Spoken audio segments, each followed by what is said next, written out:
3 nouveautés pour la composition de cette assemblée du mois d'octobre 2023. D'ailleurs, ce seront les mêmes membres d'octobre 2023 qui participeront à la deuxième session en octobre 2024. Donc, il y aura 70 membres non-évêques qui participeront donc comme les évêques avec le même statut de membres du synode, et ces 70 membres non-évêques représenteront la diversité du peuple de Dieu, donc des laïcs, hommes et femmes, des prêtres, religieux, religieuses, diacres, des jeunes, des plus âgés.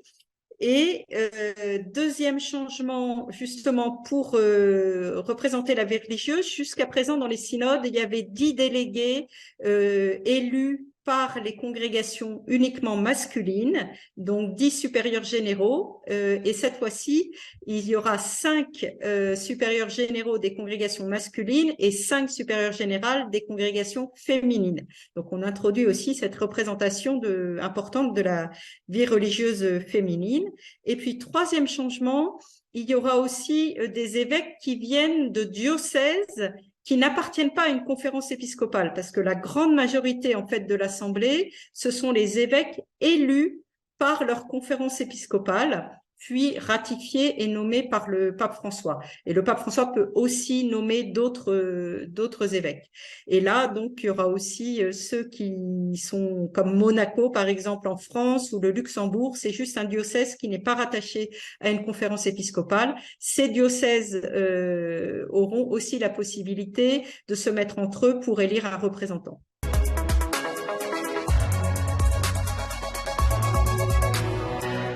Dans l'étape précédente, donc, on a organisé une étape continentale avec 7 continents, puisqu'on inclut l'Amérique du Nord et le Moyen-Orient pour les églises du Moyen-Orient.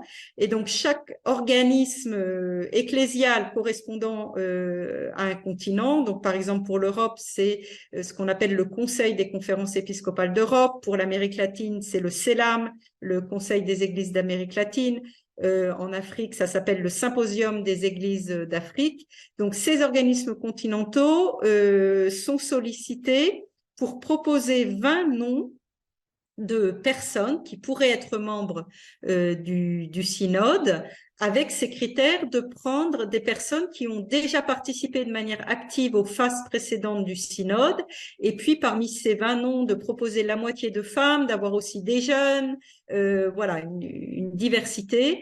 Et ensuite, le pape François, pour chaque continent, nommera 10 personnes parmi ces 20 noms. Donc, ce qui est nouveau, c'est qu'on associe aussi ces organismes continentaux à la proposition et au choix des membres qui feront partie du synode.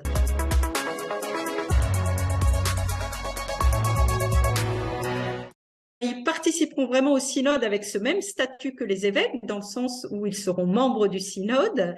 Et ils visent vraiment à signifier au cœur de cette assemblée d'octobre et le fait que ce synode, depuis l'ouverture, le 9 octobre 2021, ouverture par le pape François à Rome, puis le week-end suivant dans tous les diocèses, ce synode, pour la première fois dans toute l'histoire de l'Église, convoque tous les baptisés et vise à impliquer tous les baptisés qui ont été écoutés et impliqués dans la phase diocésaine du synode, la phase nationale et la phase continentale.